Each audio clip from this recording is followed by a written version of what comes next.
Do like share and subscribe, और कृपया करके इस चैनल को बढ़ाने के लिए आप इसको सब्सक्राइब कीजिए, साथ साथ अपने दोस्तों के बीच में भी इसको शेयर जरूर। गुड इवनिंग फ्रेंड्स, आज की अपडेट कुछ इस प्रकार से है। अमेरिकी राष्ट्रपति जो बाइडेन के शी जिनपिंग को तानाशाह कहने वाले बयान पर चीन ने कड़ी प्रतिक्रिया दी है। चीनी विदेश मंत्रालय ने बाइडेन के बयान को गलत और गैर जिम्मेदाराना बताया है। बाइडेन ने सैन फ्रांसिस्को में 21 सदस्यीय APEC शिखर सम्मेलन के दौरान मुलाकात की थी। यह बाइडेन और शी की दूसरी आमने सामने की मुलाकात थी। इसे दोनों देशों के बीच जारी तनाव के दौरान अहम मुलाकात माना जा रहा था, लेकिन इसके ठीक बाद बाइडेन के जिनपिंग को तानाशाह बताने वाले बयान ने मुलाकात की गंभीरता पर पानी फेर दिया। बाइडेन के बयान पर चीनी विदेश मंत्रालय के प्रवक्ता मानो लिंग ने कहा है कि राष्ट्रपति जो बाइडेन का बयान गलत और गैर जिम्मेदाराना है। चीन राजनीतिक हेरफेर का दृढ़ता से विरोध करता है। चीन और अमेरिका लंबे समय से एक दूसरे के खिलाफ मोर्चाबंदी कर रहे हैं।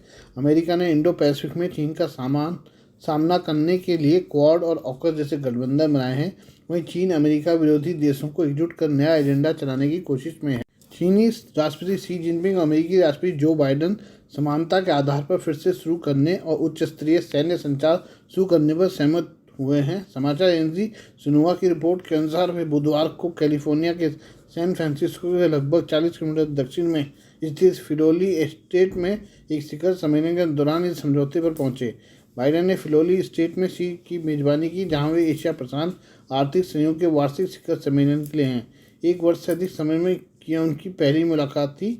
वे आखिरी बार 2022 में G20 शिखर सम्मेलन के मौके पर बाली, इंडोनेशिया में मिले थे। तो हम ऑस्ट्रेलिया के बारे में थोड़ा सा विचार विमर्श कर लें। ऑस्ट्रेलिया में 15 साल से रह रहे एक सिख रेस्तरां मालिक को उस समय झटका लगा जब उन्हें लगातार कई दिनों तक अपनी कार पर मलमूत्र लगा हुआ मिला और नस्लवादी पत्र मिले, जिनमें उन्हें ऑस्ट्रेलिया से जाने के लिए कहा गया था। धमकी में लिखा गया था, घर जाओ भारतीय। तस्मानिया के होबार्ट में दावत द इनविटेशन रेस्टोरेंट चलाने वाले जर्नैल जिमी सिंह ने कहा कि उन्हें पिछले 2-3 महीनों से लगातार निशाना बनाया जा रहा है। सिंह ने मंगलवार को ABC न्यूज़ को बताया, जब बात आपके घर की आती है तो ये मानसिक रूप से बहुत तनावपूर्ण होता है, और विशेष रूप से उस पर आपका नाम होने से ये बहुत अधिक मानसिक तनाव होता है। कुछ तो किया जाना चाहिए। रिपोर्ट के मुताबिक सिंह ने पहले यह मान लिया था कि पत्र किसी युवा व्यक्ति द्वारा लिखा गया है और उन्होंने इसे नजरअंदाज करने की पूरी कोशिश की। पहली घटना को याद करते हुए उन्होंने कहा कि लगातार 4 या 5 दिनों तक उनकी कार के दरवाजे के हैंडल पर कुत्ते का मल लगा हुआ था। इसके बाद उनके रास्ते में एक नस्लवादी पत्र लिखा हुआ था, जिसमें कहा गया था कि घर जाओ भारतीय। हालांकि घटनाएं पुलिस के संज्ञान में लाई गई, उनकी संपत्ति पर वीडियो कैमरे लगाए गए, लेकिन द्वेषपूर्ण पत्र आते रहे। उन्होंने ABC न्यूज़ को बताया कि अगला पत्र लगभग 1 महीने बाद मिला और यह पहले से भी अधिक आक्रामक था, जिसमें आप भारत वापस जा सकते जैसी टिप्पणियां शामिल थी। कार्यस्थल के बाहर उनकी कार पर भी खरोंचें आई। सिंह ने अफसोस जताया कि इस तरह की चीज़ को रोकना होगा। निश्चित रूप से हमें बदलाव की जरूरत है। Tasmania police commander Jason L1 ने एक बयान में कहा कि घटनाओं की सूचना पुलिस को दी गई है और जांच की जा रही है। उन्होंने कहा कि मौजूदा कानून अदालतों को इस बात पर विचार करने की अनुमति देता है कि नस्लीय घृणा या पूर्वाग्रह की प्रेरणा सजा देने के गंभीर कारक हो सकती है। कमांडर एल्वन ने कहा कि समुदाय में किसी भी प्रकार के मौखिक या शारीरिक उत्पीड़न के लिए कोई बहाना नहीं है, और लोगों को प्रोत्साहित किया गया कि अगर उन्हें लगे कि वे किसी पूर्वाग्रह से संबंधित घटना के शिकार हुए हैं तो तुरंत पुलिस से संपर्क करें। तस्मानिया की बहु सांस्कृतिक परिषद के अध्यक्ष एमेन जाफरी ने ABC को बताया कि सिंह द्वारा अनुभव की गई घटनाएं बहुत आम थी और यह बढ़ रही है। उन्होंने कहा इस समय निश्चित रूप से बदतर होता जा रहा है।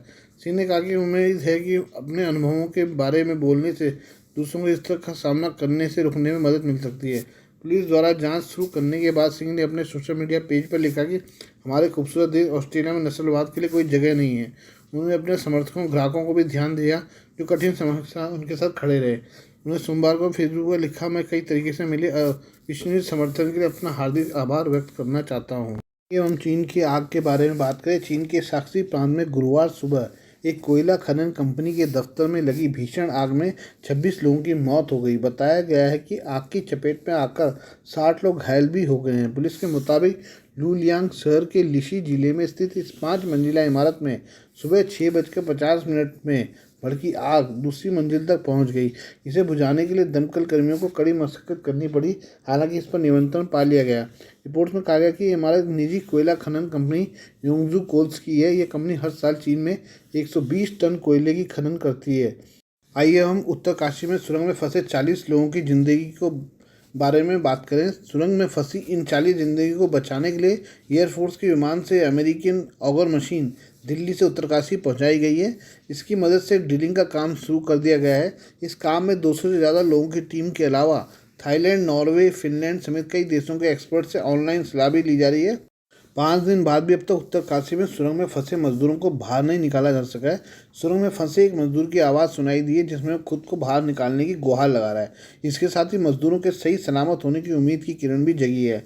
सवाल अब भी बरकरार कि आखिर इन मजदूरों को निकालने में 2 से 3 दिन का समय और लग सकता है। ड्रिल कर वहां पाइप लगाया जा रहा है। शाम 5 बजे तक कुल 9 मीटर पाइप इजेक्ट किया जा चुका है। दरअसल 9 मीटर तक पाइप बिना किसी बाधा के ड्रिल हो जाने से रेस्क्यू टीम को अब कुछ आस जगी है। अधिकारियों का कहना है कि यदि इसी तरह से कार्य जारी रहा तो इस रेस्क्यू ऑपरेशन को जल्द खत्म होने में काफ़ी मदद मिल सकती है। 800 मिलीमीटर एस्केप पाइप का पहला कैप्सूल आगोर मशीन का उपयोग करके मलबे में डाला गया है। एक और कैप्सूल इस पाइप में वेल्ड करके आगे डाला जा रहा है। बता दें कि मजदूर सुरंग के एंट्री पॉइंट से करीब 200 मीटर अंदर फंसे हैं। जहां मजदूर फंसे वहाँ ठीक उनके आगे 50 मीटर से ज़्यादा मलबा है। रेस्क्यू टीम के लिए मुश्किल इस बात की है कि टनल का ये हिस्सा बेहद कमज़ोर है। जैसे ही मजदूरों को निकालने के लिए मलबा निकालने की कोशिश होती है, मलबा फिर से टनल में गिर जाता है।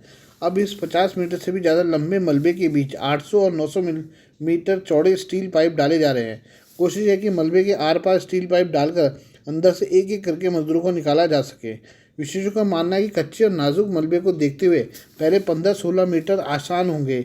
इस लंबाई से आगे पर संभवतः सुरंग की कमजोर परत, अंदर मौजूद मशीनें आदि खुदाई को धीमा कर सकती हैं। ऑगर मशीन से मलबे को काटने में आसानी तो हो रही है, लेकिन कंपन के चलते मलबा नीचे गिरने की संभावना को देखते हुए कार्य धीमी गति से किया जा रहा है। जानकारी के मुताबिक मौके पर 2 ट्रॉलों में 900 mm के कुल 8 पाइप मौजूद हैं। प्रति पाइप की लंबाई 6 मीटर है। वहीं 800 mm के 5 पाइप एक ट्रक में मौजूद हैं। इनकी भी लंबाई 6 मीटर प्रति पाइप है। इसके अलावा एक अन्य ट्रक में 6 और पाइप घटनास्थल पर मौजूद हैं। उत्तरकाशी के जिला मजिस्ट्रेट अभिषेक रुएला ने बताया कि अधिकारी फंसे हुए श्रमिकों के साथ लगातार संपर्क बनाए हुए हैं और उन्हें धैर्य न खोने के लिए कह रहे हैं। टिहरी सांसद माला लक्ष्मी राव ने भी सुरंग का दौरा किया। उन्होंने कहा कि केंद्र और राज्य सरकार फंसे हुए मजदूरों को निकालने में तेजी लाने के लिए सभी तकनीकी सहायता प्रदान कर रही है। उधर आधिकारिक बयान में कहा गया कि मुख्यमंत्री पुष्कर सिंह धामी इंदौर में होने के बावजूद सिलक्यारा में बचाव अभियान की लगातार निगरानी कर रहे हैं। ये मजदूर सुरंग में जिंदगी और मौत की जंग लड़ रहे हैं। सुरंग में फंसे हुए श्रमिकों को भोजन और दवाओं की आपूर्ति की जा रही है। रेस्क्यू दल श्रमिकों के साथ नियमित बातचीत कर रहा है ताकि मजदूरों में जिंदा रहने की आशा बनी रहे। दूसरे मजदूरों को निकालने के लिए पास बनाने का भी प्रयास किया जा रहा है। इसके लिए वायुसेना के 3 परिवहन विमानों से एक के जरिए भारी ड्रिलिंग मशीन को दिल्ली से एयरलिफ्ट किया गया। दरअसल भरमाखाल यमुनोत्री राष्ट्रीय राजमार्ग पर सिलक्यारा और डंडाल गांव के बीच 4.5 किलोमीटर लंबी सुरंग बन रही है। 12 नवंबर को सुरंग का एक हिस्सा ढह गया, जिसमें मजदूर सुरंग के अंदर ही फंस गए। इन्हें निकलने के लिए 5 दिन से रेस्क्यू अभियान जारी है, लेकिन अभी तक कोई खास सफलता नहीं मिली है। उधर कुछ मजदूरों ने सुरंग के पास विरोध प्रदर्शन भी किया है और रेस्क्यू के धीरे होने का आरोप लगाया है।